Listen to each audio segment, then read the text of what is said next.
Your reaction to Lamar saying this is the best Ravens team he's been on? Well, like I said, he had to say it because the goal obviously is a Super Bowl, and you haven't gotten to the Super Bowl. So if you say a couple of years ago that team was better, but you didn't get there, and that's a problem. However, I actually understand why he said. Beyond that, I think there's good reason, football reasons to say that, because he's looking at like, look, Derrick Henry. This is second year in the offense. Now, you can argue, will he be as good? Yep. I'm sure in Lamar's mind, there's no doubt he's going to be as good. So remember last year, early in the season, it was kind of like, Henry had to adjust to playing with a quarterback like Lamar. Yeah. Yeah, I mean, so however long it took, there was a little bit of an adjustment there. No, it was coaching that needed it, not Lamar. Make no mistake about it. It was coaching. There'll be none of that now. And I think, Nick, their receiving core has never been great. I don't think it's great now, but I think it might be the best he's had. Zay Flowers, obviously, might be the best receiver he's had in his prime. Rashad Bateman's solid. And D-Hop, I mean, I don't know what they were raving about a catch he made. They had those two guys last year. Right, but now you just add D-Hop. Okay. Who I'm not expecting greatness from him. I think he'll be better with Baltimore than he was with Kansas City because the improvisation is more there, and he's very good at that. So this may be their best receiving core. Defensively, I think, obviously second half of the season they were really good. This was the graphic that Brew was right about. What? Go ahead. That Brew always said that Zach Orr's defense they were gonna get better because it's in Baltimore's DNA. So I'm like, yeah, they did get better, but after that second Bengals game, they weren't just great. They were the best defense in everything. Yeah. It's what they do. You called it. I mean, I'm not even dusting off the shoulders because it's what they do. I mean, maybe I will. That one. I mean, but they went from last to first, bro. It is in their. They're going to be good at defense. Yeah, it's in their DNA. That's what they're going to do. All right. But then they add Jair Alexander. They got the kid Malachi. Well, look, I like Alexander. We'll see what he does. He's got to be on the field. You're right. I mean, he barely played last 2 years in Green Bay, and he's hurt now in Baltimore. He's talented. He's got to be healthy, of course. But then they get the guy Malachi Starks. I did like that, really and they already have a great draft, safety, obviously. Yeah, so I think on paper they're going to be great, and right. So then the answer to this question is the same thing every year: themselves. Oh, so I mean, what's stopping Baltimore this year? I don't know. The same thing that always stops them. That the great defense, last year in the playoffs didn't play great. Their first ballot all-time legendary quarterback, who there have been now 3 times in his career that he went all year without a multi-turnover game or without losing a fumble and throwing a pick the whole regular season and then did it in the playoffs. He had 9 turnovers last year total in the regular season. Right. And 2 in the first half. 2 in the first 20 minutes of the playoff game. And I agree with that. I went, and some of these clips are now being shared on Mina Kimes, my dear, dear friend and hated rival, her podcast. And she was aghast at my Ravens skepticism. And it does seem like there is a cabal of media that are just convinced the Lamar playoff sample size is just too small to draw any conclusions from. To which I say, it'll never be big enough then. If we are a guy who's drafted in 2018 is in the playoffs every year, we're in 2025, and it is every single. Now he has gotten better, right. But it is like every single year in the playoffs, it's like things he didn't do all year long happen, and so. I am not saying that he'll never get over it. Well, yeah. What I am saying is, Brew, and I think you might agree with me. This is where I think you are, of all the Ravens supporters, I think the most reasonable. It is not irrational to say, I think what's always happened will happen again, and when I'm wrong, I'll be wrong. Okay. Except that doesn't leave any room for growth and evolution, because Lamar Jackson in 2019, in 2020, in 21, in 22, in 23, in 24 is not the Lamar Jackson of 25. Not at all. Not at all. So I don't know. That doesn't make sense to me. And to me, what's stopping Baltimore this year? The only thing that could stop them would be coaching, right? Outside of injuries and all that, which we know. But no, it's coaching. The Ravens have consistently built great teams. That much is very clear. And it's a shame because we do keep just having the same conversation again and again. And I feel as though we're at peak same conversation again and again right now because it's the end of July, we're entering August, and it's just like all the lists that we could do right now where we've kind of already been there, done that. There's only so many more lists we can do. And now we're talking about like not predictions just yet about this coming season, but we're like right there. But then we also still have to rehash like the last few seasons. So we're just caught in this in between right now. It's tough, man. It's tough. So, credit to these shows for still pumping out conversations for us to all have and consume. But, for me, it's like I just have to go through the same beats where it hasn't been the same thing again and again and again with this Ravens team. Sometimes it's Lamar was not good enough. Sometimes it's the team was not good enough. Sometimes it's the coaching was not good enough. Sometimes it was 33% for each of them, right? But like we keep trying to invent that it's really just like everything's been great and then they just like pop, or that they're just awful, or Lamar can't handle the moment. Like there's this lot of focus on just like Lamar. That's why Colin. That's why Nick said like the sample size for Lamar. But I do get it. It is a point well taken where there is a feeling a little bit of being burned by the Ravens. To me, and I always joke, it's like I still got PTSD from that AFC Championship game in 23. Like it was so funny to see so many Chiefs fans try to take credit, for that. Like, oh, the Chiefs, that's why they did it. And it's funny because I'm glad I just said that out loud, because even Nick himself tried to be like, well, the Ravens, because they were going up against the Chiefs, the Ravens changed how they play. That's why they completely changed how they approached games, where for every other game they run the ball like 20 plus times or whatever, whatever the number was. And then against the Chiefs, they didn't, because that's how afraid they were of the Chiefs, and that's how great the defense was, et cetera, et cetera.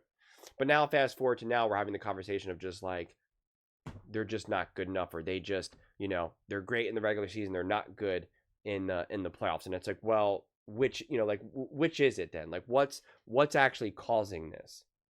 Because if it's decision making, that can change. If it's, coaching, right? Game plan, game management, like that can fundamentally change. If it's Lamar Jackson just chokes, so are we just going to say that Lamar Jackson just truly can't handle the moment? That he is genuinely nervous and scared in the playoffs? Like I don't believe that either. So it's just like, of course things can change.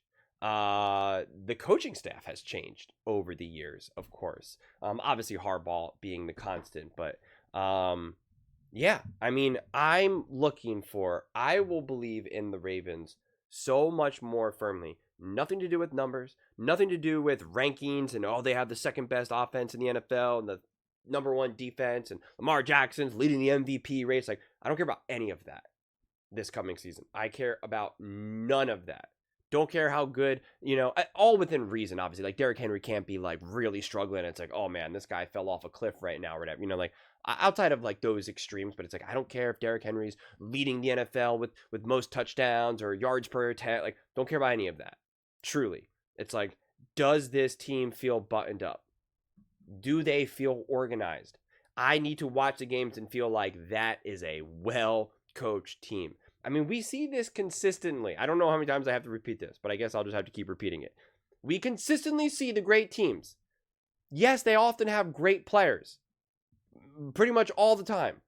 But what is never a negotiable is that they are always consistently well coached and well executed. You can watch how they play and you could say, that is a team that puts in the work in practices, man. That is a team that understands what to do when there's a minute 37 left. Like, that is a team that's organized. That is a team that understands you can't jump off sides in this moment. right? And the teams that aren't well prepared, you see that moment when there's like a minute 36 left and someone jumps off sides and you're just like, oh, well, that's the game. And you're just like, you can't do that. And pretty much every time a moment like that happens, you're like, you can see that team has been a mess all year. That team has never been disciplined. That's why you don't see a team like the Chiefs do it. It's why you didn't see a team like the Eagles do it, especially this past season, right? Like those are the differences. But the Ravens, of course, they've been able to get away with it because they do have Lamar Jackson. They do have a great roster, but they were able to get away with all their random penalties and sometimes like just completely throwing out the game plan and play calling out the window. And then you are asking Lamar to just kind of wing it. And it is just like, so many games, so many drives really did just turn into just traditional. I don't even want to call it backyard ball. I don't even know what it was. I mean, it really is just like messing around. And that is not the answer in the playoffs. It's just not. A couple plays here and there, of course. But when you're going up against highly well-coached defenses or even offenses, just teams in general, other coaches, it's just the margin of error is so much smaller. And that's kind of even what happened with the Ravens against the Bills. I'm not going to pretend like I think that the Bills are this like highly well-coached, high-prepared team because I don't think that's necessarily the case either. I think the Bills and the Ravens have been very close in that regard. But the margin of error is so much smaller, and that's why a drop pass here, a fumble there, absolutely devastates a team like the Ravens. Whereas a team like the Chiefs can get away with it, because they are so much more on script. He even said it here in this very clip, where he's like, I think DeAndre Hopkins will be better because it's more, it's more off script in Baltimore than it is in Kansas City. That's the quiet part out loud, which is weird because everyone tells me that Patrick Mahomes is the master of off script stuff. So it's just like I said, I can't keep up. But like that's the moral of the story right there. Like that is such a massive key point.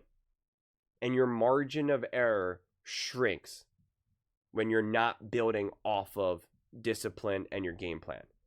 Because now a fumble here, a bad penalty there can absolutely crush you. And that's what we saw against in their last two playoff losses in 23 and 24. Right? You get a taunting or, whatever it was, whatever those two penalties that they had. I think it was like taunting or, one of those, misconduct penalties, 15-yard penalties. Zay Flowers, I think, getting one of them, and I forget who the other guy was. And then doing what you're taught in literally like Pee Wee football, like don't try to reach the ball across the goal line, and then you get a fumble. Like you can't overcome those things. It becomes too hard. But the Chiefs and Patrick Mahomes in the first quarter could throw an interception against the 49ers, and it's no repercussions for it. Can fumble against the Buffalo Bills, no repercussions for it. Because their mistakes aren't magnified. They're minimized. So their margin of error weirdly has a little bit more wiggle room. It's almost like a contradiction. Whereas the Ravens, it's just brutal. It's just brutal. There's no reliable way to overcome it. And then when you're also now talking about so many things that were kind of like off script or disorganized, that's when things can kind of start to spiral. And then I don't blame a Lamar Jackson where if you turn the ball over, if you have a couple, get off to a rocky start, and now you're resorting to kind of backyard ball. I don't blame him then for having things kind of start to kind of get away from you, because you're not now playing back within a structure. And Shanahan, I'm going to go back to this fountain many times because I saved it on my phone. I mean, I love it. I'm gonna see if I can play the clip of Shanahan. It was like from a radio show, so I'd have to kind of look into that a little bit more. But Shanahan gave an absolute masterclass on coaching, an absolute masterclass, and how he wants his quarterback to really just think as little as possible. And that he's the one that's responsible for all the chess playing and all the trying to figure out what is the defense going to do. Okay, if a defense shows us this look, what do we do? Like, he goes, I just want my quarterback to just execute the offense. And of course, you have to play off script sometimes, but it's just very much just like, you're not the one who has to try to figure stuff out. I'm the one that does it. That's why I'm getting paid this money. Like, you're the guy who needs to play. I want you to do that perfectly. Let me do this. Like, this is why I am the coach. Like, this is how I make my money. Is by having the brain, by doing this. So let me do that. And because it not only, and this is what he pointed out, which I really, really liked, is that he talked about how, like, it changes the preparation for the quarterback throughout the week. They have to focus on other stuff. And he was talking about when he was coaching Kirk Cousins, and Kirk Cousins was kind of like, I was so stressed out thinking about all of these variations throughout the week. And he's like, I was, he was like, I couldn't focus on the game at hand. And I just love that. I mean, it's just an honest conversation. And I talked about in one of my previous videos where it's like, that's how I love to be coached. It's like, I want to be a robot. They never allow Lamar Jackson to be a robot. They never allow him to. And like in the biggest moments, in the most important moments. And so if you're consistently relying on just Lamar just to be like I said, it's always just like, hey man, please just try to find a way to win.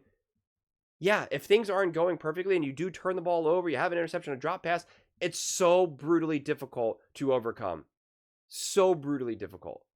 And just to even stay in the game or even be remotely competitive, you're relying now on your quarterback just to make things interesting, rather than when you play in structure, like Patrick Mahomes, like Tom Brady, Manning, whatever it may be.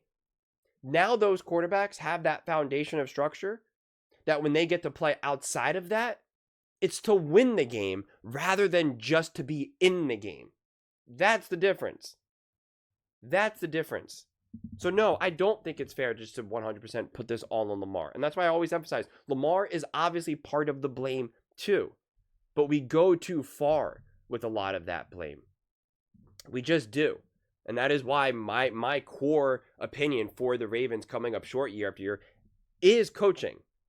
And of course you've had some players literally drop the ball. And like I said, Lamar Jackson literally dropping the ball.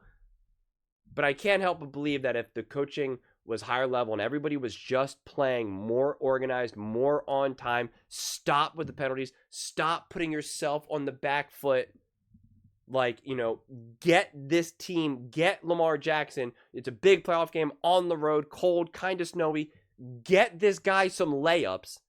Establish the run, like just keep things easy. Like it's what the Eagles did in the Super Bowl. Mark Sanchez did an awesome job of breaking this down of what Kellen Moore did with Jalen Hurts. And kind of he's like, I'm going to take away half the field. Like I'm going to like really kind of put things in sections and make things really easy for you.